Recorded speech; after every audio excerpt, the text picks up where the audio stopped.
አሁን በዚያ ስብራትና ውልቃት በማያጣው የመካከለኛው ምስራቅ ቀጠና ላይ አንዳች የተስፋ ንፋስ ሽው ማለት ጀምሯል። ተለዋዋጭና ፈጣን በሆነው የመካከለኛው ምስራቅ ፖለቲካ ውስጥ በእስራኤልና ሊባኖስ መካከል ለ3 ሳምንታት የሚዘልቅ የተኩስ አቁም ስምምነትም ተደርሷል። ይህ በዋይት ሃውስ የተበሰረው የ3 ሳምንታት የተኩስ አቁም ስምምነት መራዘምም ለዓለም ሰላም ወዳጆችና ጦርነት፣ ግጭት፣ ሞትና መፈናቀል ላደከማቸው የሀገሬው ዜጎችም የጥቂት ቀናት የሰላም እፎይታና ትንፋሽ እንዲወስዱ አስችሏቸዋል። ለዚህ ስኬት መብቃትም የአንበሳው ድርሻ እኔ ጋር ነው ያሉት የአሜሪካው ፕሬዝዳንት ዶናልድ ትራምፕ ይህ ጅምር በሀገራቱ መካከል ዘላቂ ሰላምን ለመፍጠር ትልቅ እድልና ድልድይ እንደሆነም ገልጠዋል። ዋሽንግተን ሊባኖስ ራሷን ከሂዝቦላ እንድትከላከልም እንደምትረዳ ማረጋገጫን ሰጥተዋል። ትልልቆቹ የዓለም መገናኛ ብዙሃን በፊት ገጻቸው እያስነበቡት እንዳለው ለዚህ ስምምነት መደረስ የፕሬዝዳንት ትራምፕ አስተዳደር በቀጥታ በሁለቱ ሀገራት አምባሳደሮች መካከል ድርድሩ እንዲካሄድ ማድረጉ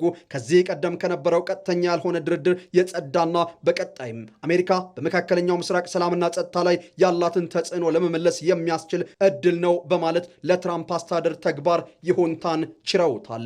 ፕሬዝዳንት ዶናልድ ትራምፕ ዘላቂና ረጅም ርቀትን ለመጓዝ አድካሚ ኃላፊነቶችንም ለመወጣት ተዘጋጅቻለሁ ብለዋል። እንዴት በሚል ለቀረበላቸው ጥያቄም የሀገራቱን መሪዎች ማለትም ጠቅላይ ሚኒስትር ቤንጃሚን ናታንያሁንና የሌባኖሱን ፕሬዝዳንት ጆሴፍ አውንን በቅርብ ጊዜያት አገናኝቼ ስምምነቱን ዘላቂ በማድረግ ነፍስ ዘራበታለሁ፣ ቀጠናውንም ከአጣብቅኝና ከአደጋ እታደገዋለሁም ብለዋል።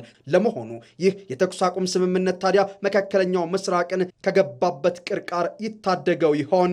የአልጀዚራና የዩሮኒውስ ዘገባ የቀደመውን የተንታኞች ስጋት ይጋራል። ሂዝቦላን ያላካተተ የሌባኖስ ድርድር ምንም ያክል መራመድ እንደማይችልና እስራኤል ሂዝቦላን ሙሉ በሙሉ ትጥቅ ለማስፈታት በሊባኖስ ላይ ግፊት ማድረጓ የሊባኖስን የውስጥ ውልቃት እንዳያባብሰው ስጋት አላቸው። ሂዝቦላም በድርድሩ አለመገኘቱ ብቻ ሳይሆን የመቃወም መብት አለኝ ማለቱ ስምምነቱ ቀጠናውን ቀርቶ ሀገሪቱን የመታደጉ ነገር አደጋ ውስጥም ከቶታል። በአሁኑ ወቅት በዚያ ቀጠና የምናየው ሁኔታ በአንድ በኩል ሰላምን ለማምጣት የሚደረግ የዲፕሎማሲ ሸማ ሲሆን፣ በሌላ በኩል ደግሞ ቀጠናውን ወደ ጨለማ ሊከት የሚችል የጦርነት አዝመራ እየተኮተኮተ ነው። እናም በዚህ ውስጥ ሰላሙ የ3 ሳምንት ጊዜ ተሰጥቶታል። ይህም በበርካቶች እይታ እስራኤል ለተሻለና ጥራት ላለው ጥቃት ራሷን ለመጨረሻ ጊዜ የምታዘጋጅበት፣ አሜሪካም የኢራንን አንገት በኢኮኖሚ ሸምቀቆ የምታጠብቅበት፣ ኢራን ደግሞ ከመደራደር ወይንም ከመጋፈጥ የትኛው ያዋጣል ብላ